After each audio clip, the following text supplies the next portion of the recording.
Let's go to line number one. Say good morning to a gentleman who, of course, has been a vehement person in opposition to the Muskrat Falls project from day one. One of his areas of focus has been the glacial clay, the quick slide potential at the North Spur. Good morning, Cabot Martin. You're on the air. Good morning, Paddy. How you doing? I'm very well this morning, sir. How about you? Not too bad. If I could just listening to your preamble, if I could make one little correction. Okay, please do. I wasn't opposed to Muskrat at the start, okay. But it's been 4 years, so it may seem like that. Initially, with the prices of oil, which drives everything on the project, before the shale revolution the impact became evident, and I was a supporter. But when that took place, and we look out to the future, we see. Prices basically in the range of $40 to $70. That's where the informed people think it is. I changed, and I've been fighting ever since. And it was only partway through that process that we focused in on the North Spur.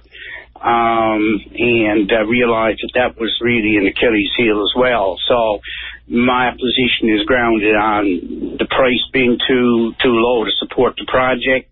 It's not the least cost option, and the danger, the very, very real danger at the North Spur. The work continues at the North Spur. For me, when we get a cost update, and we've gone from the initial cost and the number in and around $5 billion, now $7.65 billion. The contract has not been awarded for the North Spur work. I don't think. There's obviously some pre-work, but the engineering and all the stabilization plan, we don't even think that's happened. Do we understand any more about that, Cabot? For me, I don't think that contract's out the door yet. My impression was that there was a contractor selected. Whether there was a former contract actually entered into, never heard exactly that. Didn't hear any price on it. Well, what we do know, it won't be a fixed cost contract like some of the other featured contracts at the Muskrat Falls site. That's for sure. Yes, and I would say it's something like. If you look at the cost overruns that are coming on, it's because there's no fixed cost on the spillway and the powerhouse. And as the amount of hours goes up, the price goes up. So, and I think you're right. There's even more uncertainty about the North Spur. I was listening to you yesterday, actually, and you had and a little bit of press the day before. You had quite the cavalcade of commentary and things largely from the government. But well, let's go ahead and pick at that before you just throw me left-handed smack. Just go ahead and what did I say? Let's talk about one of the issues. Bring them up one by one. Well, I suppose right off the top, Ed Martin. His comments that this is still the least cost option. I don't know how he can say all that with a straight face. The three drivers, as he would say, for making that comparison, is price of the crude that he uses in his models, $135. No one would. The upper end of people's price predictions long term, out as far as you want to see, is $70. So that's half of what he's using in his model. Most people are using like $50 for investment purposes. You also had Minister Daly on. He was talking very glibly about the price going up, as he put it, price going back up in 1, 2, 3, or however many years. He made it sound like, it reminded me of one of your other guests there. It was filled with information yesterday. Mr. Wade Locke, who was, I was very amused at his reaction, because when you brought it up to him, he sort of was like, I'm really surprised you'd bring that up, and I haven't really been looking at it. I've been busy and all this kind of stuff. And it was his predictions that kept this ball rolling. and his predictions that were used to justify the project. Yeah, I just asked the questions, though, right? You know this, Cabot. I don't echo government lines at all. Like, that's not my bag. I'm not interested in that. I thought you did an excellent job. I really do, because I mean, when Professor Locke said, I've got two things I want to talk to you about, I was sure one of them was going to be Muskrat, right? And you had to bring it up.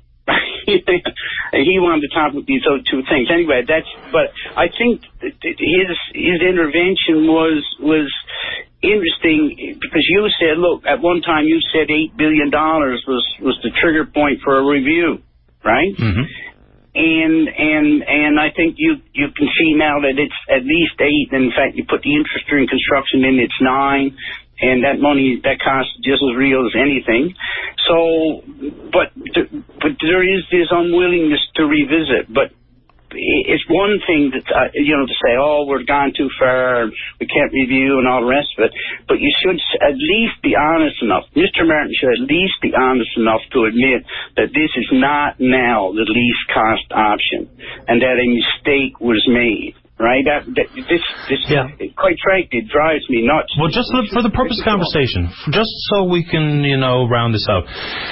When the initial justification, in reference to the price of a barrel of oil, anywhere in around $135, even from day one, people who wanted to be on side, everyone kind of rolled their eyes. Wait now, we're going to have an average price of $135, which sounds outlandish, right? Okay, from there, for least cost option purposes, very many people will only be able to focus in on years 1 through 5, we'll say, when the power first flows.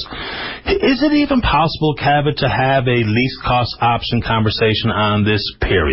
Meaning this: if a dam is going to exist for 100 years, we're going to finance it for 57 years, least cost option becomes as ridiculous as trying to forecast the price of a barrel of oil in 5 years, let alone in 57 years. So is that even a real place to start the conversation? Is it we are going to rely on fossil fuels for power generation, or we're not? We're going to decommission Holyrood, or we're not? We're going to adapt more wind into our electrical grid, or we're not? Isn't that the legitimate conversation to be had, as opposed to the least cost option, which is a floating hypothetical number, especially lasting out in decades? Well, no, not really. I mean, in any... Yeah, but in any large scale investment, you have to be able to do your, at least till you've got your money paid back. You've got to do your 30-year projections and see what the numbers look like. Otherwise, you're just throwing darts at the board. Yeah, but that's generally the practice when looking to establish a market. The unfortunate reality for me and you and other hydro ratepayers here is we're a captive market, and we have no choice. So some of that justification, they set themselves up for failure on that front. And as you rightfully point out, business models of forecasts of sales has got to include the big picture of 10, 20, 30 years. But that's when you don't know where your market may indeed be, and you have to have a variable available for marketing and whatnot. All you have to do for marketing here is open the mailbox, flick my bill in. Well, we've got let's just step back a little bit. Okay. We've got a system here which is, in terms of green, we want to be green. Right? Someone said to me, the only thing green about Muskrat Falls is all the cash that people are stuffing in their back pockets, right? Well, seriously. There is a driver here that has become a make-work project, right? But we can't afford a make-work project. But the bottom line is that we can't ignore economics. And our system, if we have a duty to humanity, we have one of the least dependence of fossil fuels in Canada, which is to say in the world. We have already achieved that. We had a system which was 90% green, and now we're spending all our money and Nova Scotia is walking off with part of our green, right? Our hydropower, and we're going to be, we're going to get 10% more green, and I'm going to have no money. That doesn't sound like... But that's not the numbers, though. I understand your point, but that's not the actual numbers. I think even with Muskrat on stream and Holyrood decommission of full, which I think is still debatable about their schedule of 2021 on that front, I don't see that happening at that time frame. But I think the number was 74, and that'll be 95. right? 95% green, renewable energy, come 2018 when first power from Muskrat Falls flows. But that's if and only if Holyrood comes out of the equation, which I think we should stand back and believe it when we see it. Yes. Okay, just put some actual real numbers in there as opposed to... Yeah, but if we were really interested in the green issue, we would be doing natural gas from the offshore. Because the biggest single contributor to CO2 in this province is not Holyrood. It's the refinery at Come By Chance, which we could clean up by using natural gas. So this never started as a green campaign. Green has been introduced into it as a way of offsetting the fact that it's a very flawed economic model. And now on the top of that, we have the North Spur, which I consider to be irresponsible. I mean irresponsible in every sense of that word for the government to continue to allow Nalcor to develop that site. Well, there was never going to be a dam. There was never going to be a dam without using the North Spur and the unstable clay that presents itself today. And we've talked about this many times. I've tried to learn as much as possible about that, attended lectures from Dr. Bernander and otherwise. So that's fair. Just because your expertise in the world of natural gas, let's talk about that for 1 minute. Yes.